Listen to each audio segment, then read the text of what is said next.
ಸ್ನೇಹಿತರೆ ನಮಸ್ಕಾರ. Dynamic prince Prajwal Devaraj ಅಭಿನಯದ ಕರಾವಳಿ ಸಿನಿಮಾ ಅನೌನ್ಸ್ ಆದಾಗಿನಿಂದ ದೊಡ್ಡ ಹೈಪ್ ಕ್ರಿಯೇಟ್ ಮಾಡ್ತಿದೆ. ಅದರಲ್ಲೂ ಟ್ರೇಲರ್, ವಿಜುವಲ್ಸ್ ಮತ್ತು ಆ್ಯಕ್ಷನ್ ನೋಡಿ ಫ್ಯಾನ್ಸ್ ಫುಲ್ ಫಿದಾ ಆಗಿದ್ದಾರೆ. ಆದರೆ ಟ್ರೇಲರ್ ಲಾಂಚ್ ಈವೆಂಟ್ನಲ್ಲಿ ನಡೆದ ಆ ಒಂದು ಘಟನೆ ಇಡೀ ಗಾಂಧಿನಗರದಲ್ಲೇ ಸಂಚಲನ ಸೃಷ್ಟಿಸಿದೆ. ಪ್ರಜ್ವಲ್ ದೇವರಾಜ್ ಅವರ ಪಾತ್ರಕ್ಕೆ ಅವರ ಧ್ವನಿ ಬಳಸದೆ ಬೇರೆಯವರಿಂದ ಡಬ್ಬಿಂಗ್ ಮಾಡಲಾಗಿದೆ. ಈ ವಿಷಯ ಹೊರಬರ್ತಿದ್ದಂತೆ ಅಭಿಮಾನಿಗಳು ಈವೆಂಟ್ನಲ್ಲೇ ಆಕ್ರೋಶವನ್ನು ಹೊರಹಾಕಿದರು.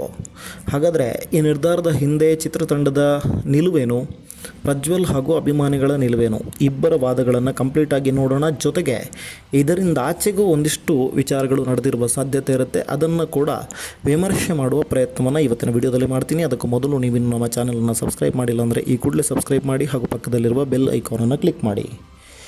ಮೊದಲನೇದಾಗಿ ಚಿತ್ರತಂಡದ ವಾದವೇನು ಅನ್ನೋದನ್ನು ನೋಡೋಣ.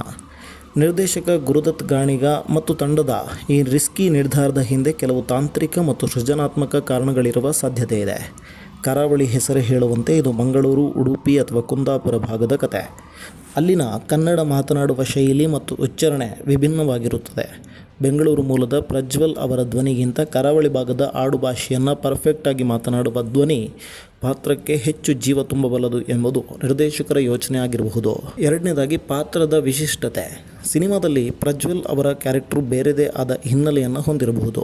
ಧ್ವನಿಯಲ್ಲಿ ಒಂದು ರೀತಿಯ ಒರಟುತನ ಅಥವಾ ಕರಾವಳಿಯ ಮಣ್ಣಿನ ವಾಸನೆ ಇರಬೇಕು ಅನ್ನುವ ಕಾರಣಕ್ಕೋಸ್ಕರನೂ ವಾಯ್ಸ್ ಚೇಂಜ್ ಮಾಡಿರುವ ಸಾಧ್ಯತೆ ಇರುತ್ತೆ. ಮೂರನೇದಾಗಿ ಸಿನಿಮಾದ ಹಿತದೃಷ್ಟಿ. ಕಮರ್ಷಿಯಲ್ ಸ್ಟಾರ್ಡಮ್ಗಿಂತ ಸಿನಿಮಾದ ರಿಯಾಲಿಟಿ ಮತ್ತು ಕಥೆಯ ನೈಜತೆಗೆ ಚಿತ್ರತಂಡ ಹೆಚ್ಚು ಒತ್ತು ಕೊಟ್ಟಿರುವ ಸಾಧ್ಯತೆ ಇದೆ. ಇನ್ನು ಈ ಸಂದರ್ಭದಲ್ಲಿ ಪ್ರಜ್ವಲ್ ದೇವರಾಜ್ ಅವರ ಅಭಿಮಾನಿಗಳು ಸಾಕಷ್ಟು ಗಲಾಟೆ ಮಾಡಿದ್ರು. ಅವರದ್ದು ಒಂದಿಷ್ಟು ವಾದಗಳಿದೆ.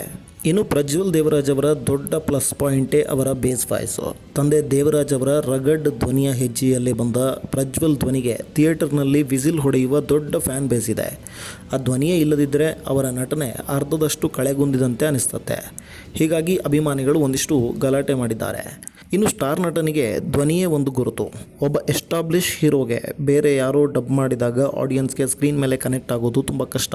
ಇದು ಪ್ರಜ್ವಲ್ ಅವರ ಸ್ಟಾರ್ ಇಮೇಜ್ಗೆ ಧಕ್ಕೆ ತರುತ್ತೆ ಅನ್ನೋದು ಅಭಿಮಾನಿಗಳ ವಾದ. ಪ್ರಜ್ವಲ್ ಅವರು ಕರಾವಳಿ ಭಾಷೆಯನ್ನು ಕಲಿಯಲು ಸಿದ್ಧರಿದ್ದರೂ, ಪ್ರಯತ್ನ ಪಟ್ಟಿದ್ದರೂ ಅವರಿಗೆ ಅವಕಾಶ ನೀಡದೆ ಬೇರೆಯವರನ್ನು ಬಳಸಿಕೊಂಡಿದ್ದು ಅಭಿಮಾನಿಗಳಿಗೆ ಅನ್ಯಾಯದಂತೆ ಕಾಣ್ತಿದೆ.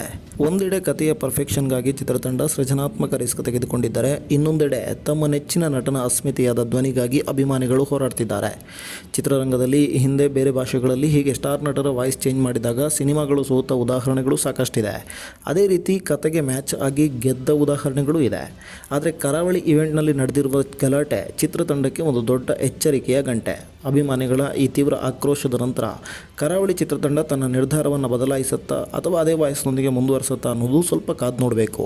ಇದೆಲ್ಲದರ ಆಚೆಗೂ ಪ್ರಜ್ವಲ್ ದೇವರಾಜ್ ಹಾಗೂ ಸಿನಿಮಾ ತಂಡದ ನಡುವೆ ಬೇರೆ ಒಂದಿಷ್ಟು ಘಟನೆಗಳು ನಡೆದಿರುವ ಸಾಧ್ಯತೆಯೂ ಇರುತ್ತೆ. ಇದು ಒಂದಿಷ್ಟು ಚಿತ್ರತಂಡ ಮತ್ತು ನಟನ ನಡುವಿನ ಭಿನ್ನಾಭಿಪ್ರಾಯ, ಅದರ ಜೊತೆಗೆ ಪ್ರಚಾರ ತಂತ್ರವೂ ಇರಬಹುದು ಅಂತ ಗಾಂಧಿನಗರದಲ್ಲಿ ಮಾತುಗಳು ಕೇಳಿ ಬರ್ತಾ ಇದೆ.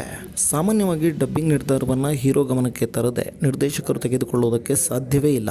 ಆದರೆ ಇಲ್ಲಿ ಇಷ್ಟೆಲ್ಲ ರಾದ್ಧಾಂತ ಆಗಿದ್ರೂ ಚಿತ್ರತಂಡವಾಗಲಿ ಅಥವಾ ನಟನಾಗಲಿ ತಕ್ಷಣವೇ ಪರಿಸ್ಥಿತಿಯನ್ನು ತಿಳಿಗೊಳಿಸಿಲ್ಲ.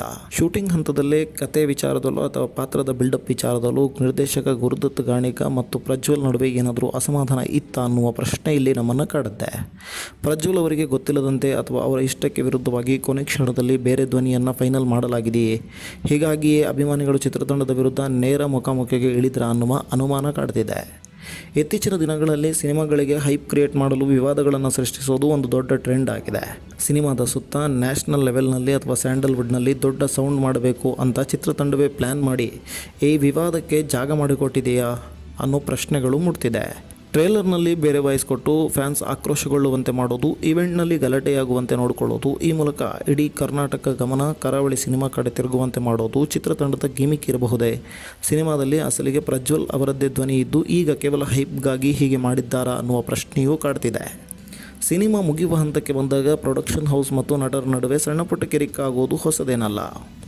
ಡಬ್ಬಿಂಗ್ಗೆ ಪ್ರಜ್ವಲ್ ದೇವರಾಜ್ ಅವರು ಕಾಲ್ ಶೀಟ್ ನೀಡಲು ತಡ ಮಾಡಿದ್ರಾ ಅಥವಾ ಸಂಭಾವನೆ ಸೆಟಲ್ಮೆಂಟ್ ವಿಚಾರದಲ್ಲಿ ಚಿತ್ರತಂಡ ಮತ್ತು ನಟನ ನಡುವೆ ಏನಾದರೂ ಮುನಿಸು ಉಂಟಾಗಿತ್ತಾ? ಒಂದು ವೇಳೆ ನಟನ ಕಡೆಯಿಂದ ಸರಿಯಾದ ಸಪೋರ್ಟ್ ಸಿಗದಿದ್ದಾಗ ಬೇಸತ್ತ ಚಿತ್ರತಂಡ ಇನ್ನೂ ಕಾಯಲು ಸಾಧ್ಯವಿಲ್ಲ ಎಂದು ಹೇಳಿ ಡಬ್ಬಿಂಗ್ ಆರ್ಟಿಸ್ಟ್ ಇಟ್ಟುಕೊಂಡು ಟ್ರೇಲರ್ ರೆಡಿ ಮಾಡಿ ರಿಲೀಸ್ ಮಾಡಿಬಿಡ್ತಾ? ಈ ಒಳಗಿನ ಅಸಮಾಧಾನದ ಸುಳಿವು ಸಿಕ್ಕಿದ್ದಕ್ಕೆ ಅಭಿಮಾನಿಗಳು ಇವೆಂಟ್ನಲ್ಲಿ ರೊಚ್ಚಿಗೆದ್ರ.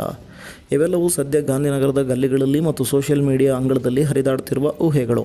ಕೇವಲ ಡಬ್ಬಿಂಗ್ ಆರ್ಟಿಸ್ಟ್ ಬದಲಾವಣೆ ಇಷ್ಟೊಂದು ದೊಡ್ಡ ಮಟ್ಟದ ಗಲಾಟೆಗೆ ಕಾರಣವಾಗಿರೋದು ಅಪರೂಪ. ಹಾಗಾಗಿ ಈ ವಿವಾದದ ಹಿಂದೆ ಬೂದಿ ಮುಚ್ಚಿದ ಕೆಂಡದಂತೆ ಇನ್ಯಾವುದೋ ಕಿರಿಕ್ ಅಡಗಿದೆ ಅನ್ನೋದು ಮಾತ್ರ ಸತ್ಯ. ಆದರೆ ಅಸಲಿ ಸತ್ಯ ಹೊರಬರಬೇಕಾದ್ರೆ ಸ್ವತಃ ಪ್ರಜ್ವಲ್ ದೇವರಾಜ್ ಅಥವಾ ನಿರ್ದೇಶಕರು ಅಧಿಕೃತವಾಗಿ ಇದಕ್ಕೆ ಸ್ಪಷ್ಟನೆ ಕೊಡಬೇಕು. ನಿಮ್ಮ ಪ್ರಕಾರ ಈ ಸಾಧ್ಯತೆಗಳಲ್ಲಿ ಯಾವುದು ನಿಜ ಇರಬಹುದು? ಕಮೆಂಟ್ ಮಾಡಿ ತಿಳಿಸಿ. ಇಂತಹದ್ದೇ ಇಂಟ್ರೆಸ್ಟಿಂಗ್ ಅಪ್ಡೇಟ್ಸ್ಗಳಿಗಾಗಿ ನಮ್ಮ ಪೇಜನ್ನು ಫಾಲೋ ಮಾಡೋದನ್ನು ಮರಿಬೇಡಿ.